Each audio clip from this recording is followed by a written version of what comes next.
Installés rue Notre-Dame dans l'est de la ville, ils sont décidés à y rester. Ils n'ont pas respecté l'ultimatum. Rappelez-vous, c'était fixé à hier, 31 août, date limite par la ville de Montréal.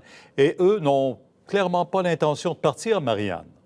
Ne veulent pas partir, ne savent pas à quoi s'attendre, ont entendu des échos comme quoi il n'y aurait pas d'intervention comme telle de la police. C'est d'ailleurs ce qu'a dit sur nos ondes la mairesse Valérie Plante, mais sont décidés à rester coûte que coûte. Et tout à l'heure, je suis allée m'entretenir avec quelques-uns d'entre eux et vraiment, eux ne veulent pas bouger. Il n'y a pas eu d'intervention du tout, par exemple, au courant des dernières heures, de la nuit, parce qu'on sait qu'en principe, ils avaient jusqu'à hier soir pour démanteler le campement, pour quitter, ce qu'ils n'ont pas l'intention de faire. Pour le moment, pas d'intervention, dit-on, au SPVM qui est prévue non plus pour leur demander à quitter. Il était question, d'intervenants sociaux, par exemple, qui allaient se rendre sur place pour les inviter à se rendre dans d'autres ressources, parce que c'est ce qui est privilégié, donc, par la mairesse Valérie Plante, qu'ils soient amenés, par exemple, à l'ancien YMCA, ici, dans Hochelaga Maisonneuve.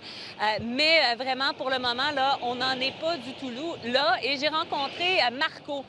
Marco, lui, il est un des premiers du moins, à s'être installé ici le 3 juillet dernier. Il venait de perdre son appartement le 1er juillet. Et au fil des semaines, il y a des gens donc qui se sont ajoutés. Et vous allez l'entendre. Il a un message d'ailleurs à passer à la mairesse. Et lui, vraiment, ne veut pas quitter. On peut l'entendre. On aimerait que la mairesse soit patiente avec nous, puis qu'elle nous encadre. Si COVID il y a, si danger il y a, nous, on est comme une grosse bulle de pauvres, comme une grosse famille de pauvres. Si jamais il y a quelque chose, bien, vous savez où nous trouver, on est ici.